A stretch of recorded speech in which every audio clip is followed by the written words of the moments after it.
कल हमने भक्ति काल के विषय में, भक्ति काल की विशेषताओं के विषय में जानकारी प्राप्त की थी।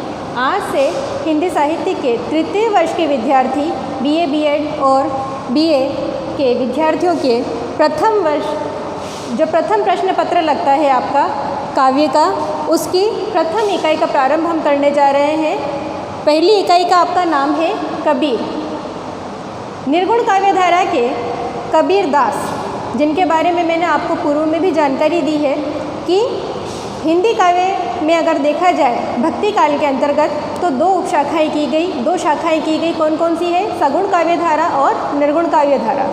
सगुण काव्य धारा के अंतर्गत राम भक्ति काव्य धारा और कृष्ण भक्ति काव्य धारा आती है, और निर्गुण भक्ति काव्य धारा के अंतर्गत ज्ञानाश्रयी अर्थात संत काव्य धारा और सूफी काव्य धारा आती है। ज्ञानाश्रयी अर्थात जो संत काव्य धारा है, उसी काव्य धारा के प्रवर्तक कवि जो माने गए हैं वो कबीर दास जी माने गए हैं, जो आपकी पाठ्यपुस्तक की पहली इकाई में हैं और जिनका अध्ययन हम करेंगे। कबीर दास, जैसा कि नाम से ही आपको ज्ञात है कि कबीर दास जी, जिन्होंने मात्र उपदेश दिए हैं अपने काव्य में समाज को जागृत करने के लिए, कि कवि कर्म उनका प्रधान नहीं था, उन कबीर दास जी के विषय में आज हम जानकारी प्राप्त करेंगे कि कबीर दास का जन्म 1395 या 1398 ईस्वी में माना गया है, क्योंकि कबीर दास जी के जन्म के संबंध में कहीं भी कोई प्रामाणिक जानकारी साहित्य में प्राप्त नहीं होती है।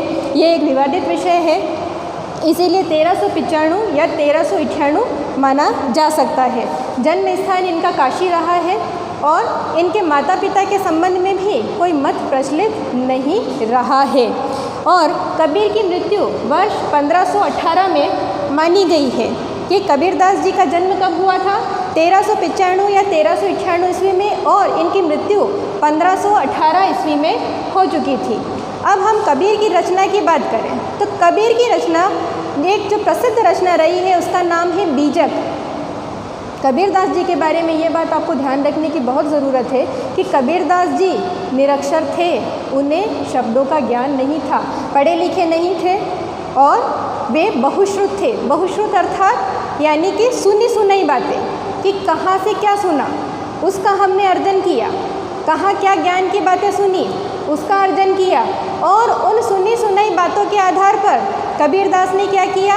अपने वाणियाँ दी, उपदेश दिए। उपदेश देना क्या होता है? यानी ऐसी कोई चीज़ें जिसका ज्ञान हमें हो लेकिन हम जिसे लिखित रूप में प्रस्तुत नहीं कर सके, तो हम क्या करते हैं? अपनी बोली के माध्यम से, भाषिक माध्यम से उसे प्रकट करते हैं, वो कहलाता है उपदेश देना। तो कबीर दास ने यही किया कि कबीर दास ने अपनी वाणियाँ बोली, और उनके जो एक शिष्य हुए धर्मदास ने 1521 में इस संग्रह में या इस संकलन में उनकी लिखी कही गई वाणियों को संकलित करने का कार्य किया। बीजक, जिसका 3 खंड माने गए हैं कबीरदास जी के, साखी, सबद और रमेनी। साखी अवधी भाषा में लिखा गया है और दोहा छंद में है। चूँकि संत काव्य परंपरा जो थी उसका प्रसार भारत के पूर्वी हिस्से में हुआ था।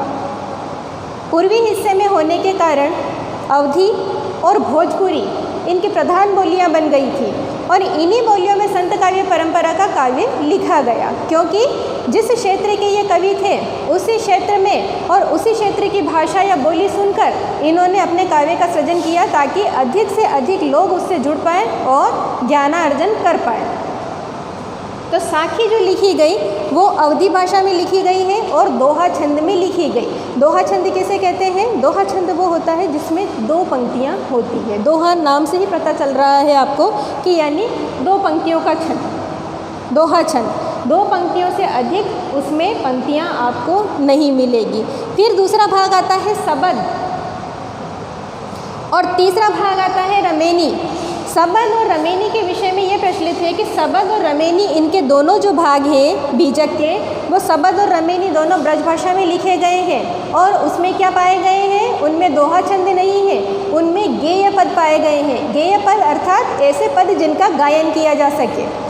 दोहा छंद 2 पंक्तियों का होता है, और पद जो कि सूरदास जी लिखते थे, तुलसीदास की रचनाओं में मिलता है। पद यानी 8 से 10 और 10 से 15 पंक्तियाँ उसमें निर्विवाद रूप से होगी ही होगी उसमें इतनी पंक्तियाँ, यानी 8 पंक्तियों से कम का पद तो आपका होगा नहीं। बड़े से बड़े उस पद का विस्तार, और उस विस्तार को जब सारगर्भित अर्थों के साथ प्रयुक्त किया जाता है तो वो हिंदी साहित्य में क्या कहलाता है? पद। अब बात आती है गेय पद। पद तो पुस्तकों में हमें लिखे हुए पढ़ने को मिल जाते हैं, लेकिन कबीर के विषय में चर्चा कर रहे हैं तो यहाँ बात आ रही है कि बीजक के जो 2 खंड हैं, सबद और रमेनी, उन सबद और रमेनी में क्या मिल रहा है? गेय पद। अब गेय पद से आप क्या अभिप्राय निकालते हैं? गेय पद अर्थात वो पद जिसका गायन किया जा सके। आप मुझे ये बताइए कि काव्य को आप पढ़ते हैं या गाते हैं? और सामान्य शब्दों में बात करें तो कविता पढ़ी जाती है या गाई जाती है? कविता गाई जाती है। गीत गाया जाता है या पढ़ा जाता है? गीत गाया जाता है। पढ़ा जाता है पहले, लेकिन गीत का गायन किया जाता है। कभी हम ये कह सकते हैं कि गीत बोल रहे हैं? नहीं, गीत गाया जाता है, गीत का गायन किया जाता है। इसी तरह से आप अगर किसी उपन्यास या नाटक के विषय में मैं अगर आपसे चर्चा करूं तो क्या आप उपन्यास और नाटक को गा सकते हैं किसी गीत की तरह, किसी फिल्मी गीत की तरह? कदाचित संभव नहीं है कि आप उसका गायन कर पाएँ। तो हिंदी साहित्य की जो 2 विधाएं बनाई गई है, 2 जो शाखाएं बनाई गई है कि पद्य खंड और गद्य खंड। तो पद्य खंड में क्या किया जाता है कि मौखिक चीज़ें, यानी पदों में या गीतों के माध्यम से या कविता के माध्यम से जो चीज़ें प्रस्तुत की गई वे तो आपके पद्य खंड में आई, और गद्य खंड में वे चीज़ें आई हैं जो कि किताबों में सीधी लिखी गई पाठ के रूप में हो और जिसको आप पढ़ सकें। तो उसी आधार पर समझ सकते हैं कि गेय पद जो कहा गया अर्थात पद भी ऐसे कि जिनको आप पुस्तक में पढ़ें, लेकिन अगर आप किसी राग में आबद्ध करके उसे गाना चाहें तो आप उसका गायन भी कर सकते हैं। कबीर के गुरु रहे हैं रामानंद जी। कबीर के गुरु कौन रहे? रामानंद। रामानंद वही रामानंद हैं जिन्होंने 10वीं शताब्दी में उत्तर भारत में भक्ति का प्रवर्तन किया था, यानी भक्ति का प्रारंभ किया था। उन्हीं के शिष्य परंपरा में कबीरदास जी रहे हैं और कबीरदास जी ने इनकी इस परंपरा को आगे बढ़ाया। आप ये जानते हैं कि कबीरदास जी के गुरु रामानंद और इनके जो आराध्य रहे हैं वो भगवान श्री राम रहे हैं। और कबीर की भक्ति किस प्रकार की रही है? कबीर की भक्ति निर्गुण भक्ति रही है। निर्गुण भक्ति यानी निराकार, अजन्मा ईश्वर और उस ब्रह्म की उपासना करना। अब बात आती है कि कबीर की भक्ति के 2 प्रकार कौन से रहे हैं? तो कबीर की भक्ति में 2 प्रकार रहे हैं, वो रहे हैं साधनात्मक और भावनात्मक। यानी कबीर के काव्य के बारे में या कबीर के विषय में आपने जानकारी कहीं से पाई होगी या कहीं से अध्ययन किया होगा, आपको पता होगा कि कबीर के काव्य का जो प्रधान तत्व है वो है रहस्यवाद। रहस्यवाद क्या होता है? रहस्यवाद वो होता है जिसमें साधक यानी साधना करने वाला व्यक्ति, तपस्या करने वाला व्यक्ति उस अज्ञात अलौकिक सत्ता से अपना हृदयगत संबंध जोड़ने का प्रयास करता है। उस अलौकिक सत्ता का आत्म साक्षात्कार यानी आत्मा में उसकी अनुभूति करने का प्रयास करता है। उस रहस्यवाद की 2 कोटियाँ कबीर के काव्य में स्पष्ट रूप से मिलती है, साधनात्मक और भावनात्मक। साधनात्मक रहस्यवाद वो होता है जिसमें कठिन तपस्या साधना के द्वारा अपनी इंद्रियों को, अपने मन को वशीभूत करके, नियंत्रित करके, भौतिक सुख सुविधाओं से दूर होकर जब साधक साधना करता है, उसका कोई घर परिवार नहीं होता है, कोई समाज से उसे कोई लेना देना नहीं होता है, सब सुख सुविधाओं से वो दूर हो जाता है और मन को, जो आपका सबसे चंचल माना गया है, उस मन को नियंत्रित करते हैं, अपनी इंद्रियों को वश में कर लेते हैं। और ऐसी जब साधना की जाती है, ऐसी कठिन तपस्या जब की जाती है, वो कौन सी तपस्या या कौन सा रहस्यवाद कहलाता है? वो आपका साधनात्मक रहस्यवाद कहलाता है। और जब बात आती है भावनात्मक रहस्यवाद की, तो भावनात्मक रहस्यवाद वो रहस्यवाद होता है जिसमें नाम से ही स्पष्ट है कि भावनाएं प्रधान हैं, यानी ईश्वर के प्रति मेरी भावनाएं हैं।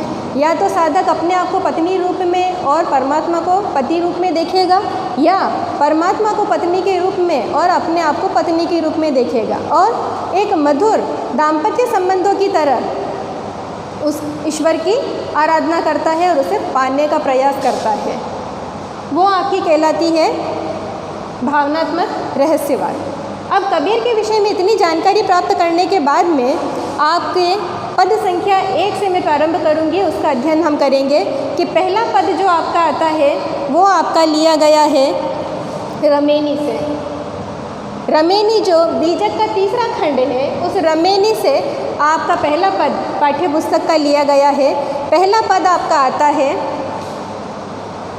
दुल्हिनी गाँव मंगलाचार, हम गरी आए हो राजा राम भरतार, तन रति करी में मन रति करी हूँ, पंच तत्व बाराती, राम देव मोरे पाहु न आए, मैं जौबन में माती, सुर 33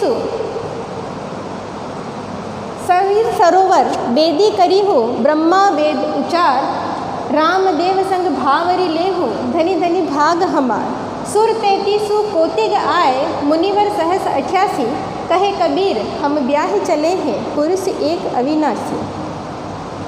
इस पद की आपको सप्रसंग व्याख्या करनी है। सप्रसंग व्याख्या किसे कहते हैं, यानी आप सबसे पहले बताएंगे कि प्रसंग क्या है। प्रसंग किसे कहते हैं? प्रसंग अर्थात इस पद को पढ़ने के बाद आप इससे मूल भाव क्या समझते हैं, उसको आपको संक्षिप्त में अवगत कराना पड़ेगा। कि संक्षिप्त में आप ये बताएं कि ये पद कहाँ से लिया है। आपकी पाठ्य पुस्तक भक्ति काव्य से लिया गया है। भक्ति काव्य की प्रथम इकाई से लिया गया है। प्रथम इकाई आपकी कौन सी है? कबीर। कबीर के बीजक के किस खंड से इस भाग को लिया गया है, यानी मैंने आपको अभी बताया कि रमेनी से लिया गया है।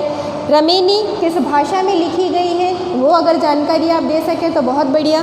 फिर उसके बाद में आपको ये बताना है कि इतनी जानकारी देने के बाद आपको इसका मूल भाव संक्षिप्त शब्दों में बताना है कि ये किस पर आधारित है। इसमें प्रेम और दाम्पत्य संबंधों की चर्चा हो रही है। मैंने अभी आपको बताया है कि कबीर के रहस्यवाद की 2 कोटियाँ हैं, साधनात्मक रहस्यवाद और भावनात्मक रहस्यवाद। भावनात्मक रहस्यवाद में माधुर्य, श्रृंगार, ऐसे भावों का या ऐसे रसों का समावेश आपको मिलेगा। और उसी के आधार पर अगर हम देखते हैं तो यहाँ पर दूल्हा दुल्हन, पति पत्नी, ऐसे संबंधों की चर्चा हो रही है। तो ये आपके कबीर के किस रहस्यवाद पर आधारित है? कबीर के भावनात्मक रहस्यवाद पर आधारित ये पद है।